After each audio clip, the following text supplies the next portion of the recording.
vous ne comprenez pas, c'est pourquoi vous avez fait appel à des imams pour vous éclaircir, n'est-ce pas? Je vois que c'est le but. Ou bien c'est un débat, vous voulez? Non, là on est en échange. Échange. On est en échange. C'est un échange d'idées en fait. Des idées. Voilà, c'est un échange d'idées. Donc du coup. D'accord, parce que vous avez lu des parties que vous ne comprenez pas. Ou bien que vous voulez plus d'éclaircissement, n'est-ce pas? On peut le dire comme ça aussi. Non. Je vais non, il y a tout ça dedans. Il y a des parties, il y a des gens qui posent des questions sur certains versets. Il y a certains également qui voudront comprendre. Parce qu'il y a des musulmans aujourd'hui sur TikTok qui viennent de découvrir qu'ils peuvent, oui, prier avec des chaussures. Et ils sont dans le flou. Parce que ça n'a jamais été enseigné dans les mosquées. Maintenant, nous voudrions ramener tous les musulmans à la parole de leur prophète. Dans le verset 21 nous dit que le prophète est un excellent modèle à suivre.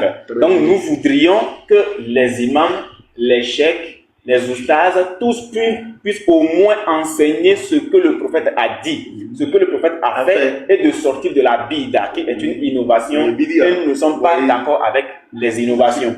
Voilà, même si nous ne partageons pas votre foi. Même si nous ne partageons pas votre foi, nous ne sommes quand même pas d'accord parce que, tenez-vous bien, il y a certaines personnes qui utilisent cet argument-là pour convertir des gens, pour chercher à convertir, je dirais plutôt, pour dire que non, la mosquée est un lieu saint. Donc, automatiquement, lorsque vous êtes dans vos chambres, est-ce que vous utilisez vos chaussures? Est-ce que vous rentrez avec vos chaussures? Mais puisque la mosquée est un lieu saint, c'est pour ça que nous, les musulmans, nous n'entrons pas dans les mosquées pour prier avec nos chaussures. Mais c'est contre ce que le prophète a dit ou pas? Donc ça veut dire que ce monsieur qui dit directement, peut-être que vous le connaissez, un certain Oustaz Diané, qui fait croire aux gens que c'est parce que la mosquée, elle est sainte, que eux, en tant que musulmans, ils n'y entrent pas avec les chaussures, et cette parole n'est pas contre ce que le prophète a dit. Contrairement à l'explication que vous nous apportez. Oui, j'arrive. C'est contrairement à l'explication que vous nous avez apportée, on est quand même d'accord que il y a une petite contradiction parce que lui, il dit que c'est parce que la mosquée, elle est sainte que les musulmans n'y entrent pas avec les chaussures. Est-ce que les mosquées où le prophète priait avant, ces mosquées n'étaient pas saintes puisque le prophète, lui, il priait déjà avec les chaussures? On est d'accord qu'il priait avec les chaussures dans ces mosquées-là. Alors, ce qui veut dire qu'il y a deux paroles que nous n'acceptons pas. C'est pour ça que nous disons qu'il faut expliquer. Maintenant, vous vous basez sur le fait que arriver à la mosquée, après les ablutions et tout, il y aura du sable, il y aura toujours des saletés et tout. Sauf que le prophète n'a pas ordonné cela. Le prophète n'a pas dit qu'arriver à la mosquée, lorsque vous voyez des saletés sur vos chaussures, de les enlever et de prier dans la mosquée les pieds nus. On est d'accord?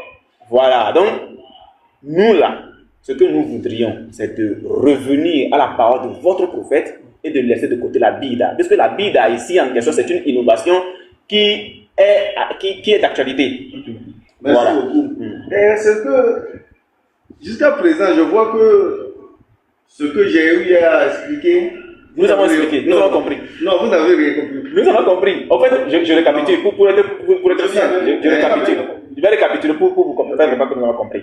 Vous avez dit qu'à l'époque du prophète, ce qui se faisait, c'est que les mosquées étaient assez ouvertes, c'était des endroits qui n'étaient pas aussi comme vos mosquées d'aujourd'hui.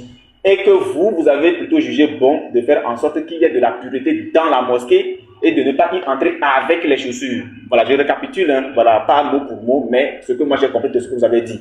Donc pour éviter qu'il y ait des saletés, ou bien que chacun vienne avec des saletés dans la mosquée, vous avez plutôt décidé, vous, de faire quoi? De laisser de côté les chaussures et de rentrer dans la mosquée les pieds nus et de faire la prière les pieds nus pour rendre le lieu propre, pour garder le lieu propre. Sauf qu'il y a quelque chose. La sourate 33, verset 36. Lorsque Allah et son messager ont décidé d'une chose, il n'appartient pas à un croyant d'agir autrement. On est d'accord?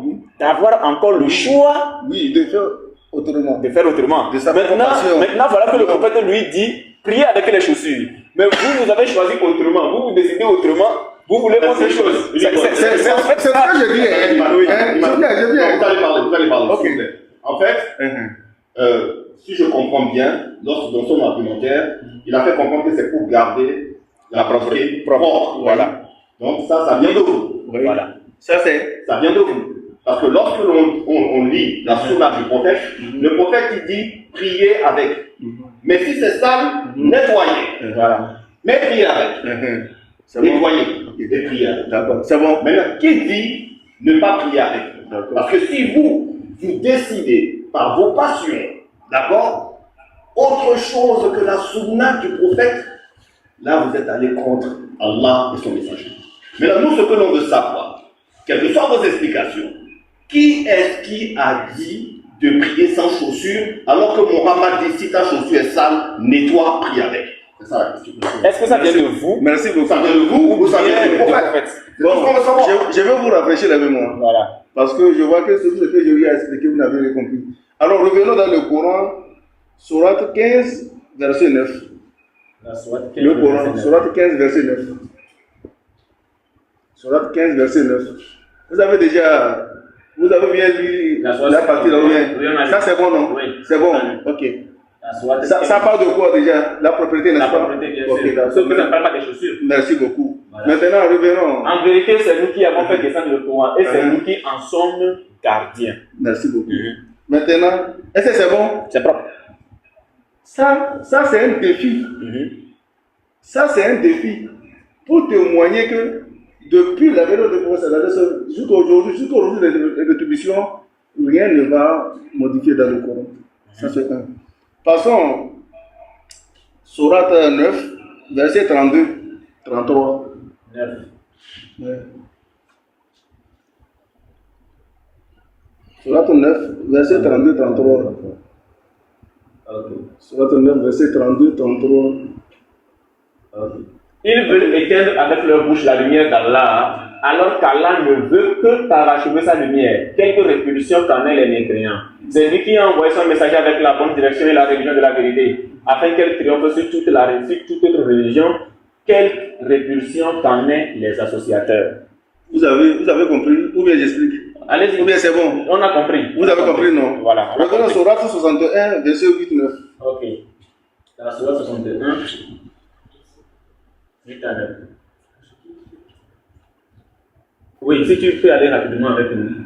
61, 8 à 9. Voilà, c'est bon. Ok. C'est la même chose, ça explique l'autre verset, quoi. C'est la même chose. Oui, c'est la même chose, c'est pratiquement la même chose. Oui.